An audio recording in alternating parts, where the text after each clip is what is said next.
आप फ़ोन में तो बहुत अच्छे से बात कर लेते हैं, लेकिन फ़ेस टू फ़ेस या फिर 1 से 2 लोग हो जाते हैं, तो आपको बात करने में बहुत ही अनकम्फ़र्टेबल सा महसूस होता है। किसी-किसी को तो इतनी ज़्यादा शर्म आती है, इतनी ज़्यादा अनकम्फ़र्टेबल वो महसूस करते हैं, उनके हाथ ठंडे हो जाते हैं, उनके गाल देखोगे तो आप लाल हो जाते हैं, किसी-किसी के तो कान भी लाल हो जाते हैं। लेकिन आपके साथ ऐसा क्यों होता है? ऐसा इसलिए होता है क्योंकि आप अपने आप को अंदर से बहुत ही ज़्यादा कमज़ोर महसूस करते हो। आप किसी से भी बात करते हैं ना, तो अपना कॉन्फिडेंस अप करने के लिए एक बात अपने दिमाग में ये नोटिस कर लीजिए कि आप एक इंसान हैं, सामने वाला भी एक इंसान है। जैसे आप बोल सकते हैं, ऐसे वो बोल सकते हैं। अगर आपको लगता है कि वो आपसे कहीं ज़्यादा पढ़ा लिखा है या उसकी इंग्लिश अच्छी है या उसकी हिंदी अच्छी है, तो ऐसा कुछ नहीं है। आप जिस भाषा में अपने आप को बिल्कुल कंफर्टेबल महसूस करते हैं, आप उससे उस लैंग्वेज में आराम से बात कर सकते हैं। अगर आपको इंग्लिश उतनी अच्छी नहीं आती है या आपकी इंग्लिश बहुत अच्छी है, आपको हिंदी उतनी अच्छी नहीं आती है, तो आप छोटे-छोटे शब्द का इस्तेमाल कर कर उस इंसान से बात कर सकते हैं और आपको बिल्कुल अंदर से ऐसा रखना है कि हाँ, ऑल इज़ वेल, मुझे सब कुछ आता है और मैं किसी से भी बात कर सकती हूँ। जिस दिन आपने ऐसा सोच लिया ना फ्रेंड, उस दिन 1 से क्या 2 से क्या भरी महफ़िल में आप इतने अच्छे से बात करेंगे ना, आपको लगेगा वाह! क्या बात। आप किसी शादी फंक्शन पार्टी में गए हैं और आप सोच रहे हो मैं इनके साथ कैसे बात करूँ, मुझे बड़ा अजीब-सा लगता है, मैं इनको तो जानती नहीं हूँ। उसमें से एक को तो जानती हूँ, बाकी मैं किसी को नहीं जानती हूँ। तो आप चुपचाप क्या करते हैं, एक कोने में जाके बैठ जाते हैं। ऐसा नहीं करना चाहिए फ्रेंड।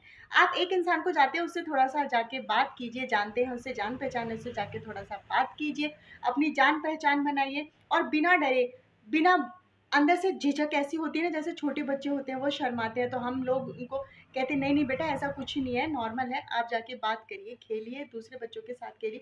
तो फिर धीरे धीरे आप देखेंगे वो बच्चा इतने अच्छे से कंफर्टेबली उस बच्चे के साथ खेलने लग जाता है और फिर वो वापस घर आना ही नहीं चाहता है।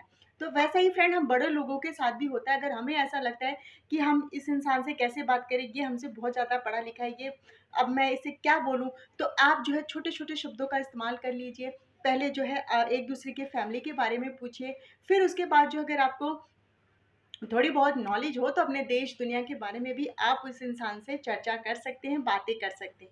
बात करना एक ऐसी कला होती है, किसी को ये गॉड गिफ्ट मिलता है और किसी को ये चीज़ सीखनी पड़ती है।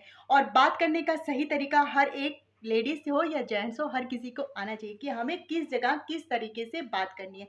हर जगह हर एक तरीका होता है फ्रेंड बात करने का। हम कहीं घूमने फिरने जाते हैं, वहाँ एक अलग तरीका होता है। हम ऑफ़िस में जाते हैं तो वहाँ एक अलग तरीका होता है और अपने ग्रुप सर्कल में हम जब बात करते हैं वहाँ पर अलग तरीके से बात की जाती है।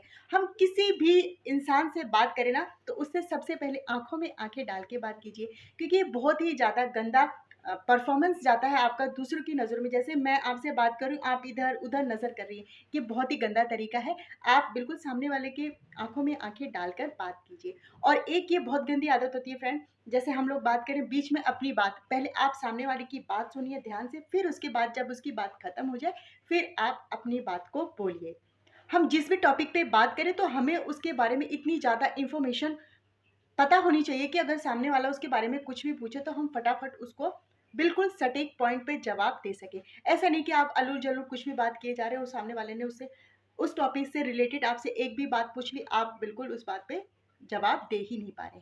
हमें अपने आप को अपडेट करना चाहिए। मान लीजिए हम ग्रुप में बात कर रहे हैं, किसी ने देश दुनिया की बात करनी शुरू कर दी, तो आप ना तो न्यूज़ देखती हैं, ना ही न्यूज़पेपर पढ़ती हैं। अब आप उस टॉपिक पे बिल्कुल बोल ही नहीं सकती, 2 लोग बोलेंगे, आप सुनने के अलावा कुछ नहीं कर सकती हैं।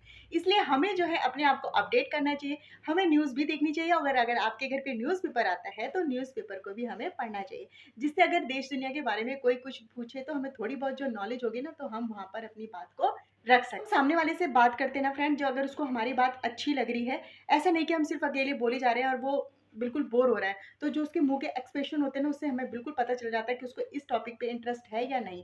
अगर उसको इंटरेस्ट नहीं है, आप उसके मुँह के एक्सप्रेशन देख के आपको पता चल जाएगा। तो अगर अच्छा एक्सप्रेशन है तो आप उसे कंटिन्यू कीजिए, अगर अच्छे एक्सप्रेशन नहीं है तो आप उस टॉपिक को वहीं पर ख़त्म कर दीजिए। अगर आपको बहुत ज़्यादा इंग्लिश नहीं आती है, तो आप जो है छोटे-छोटे शब्द गूगल से या फिर यूट्यूब पे इतनी सारी वीडियोज़ आती हैं, छोटे-छोटे बातचीत करने के जो छोटे-छोटे वर्ड होते हैं ना, शब्द होते हैं, उनको हम अच्छे से सीख सकते हैं और फिर आप अगली बार कहीं जाएँगे तो उन छोटे-छोटे शब्द का यूज़ आप कर सकती हैं।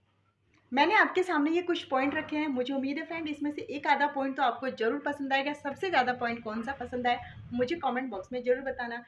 इसी के साथ मिलते हैं नेक्स्ट वीडियो में। Bye friend.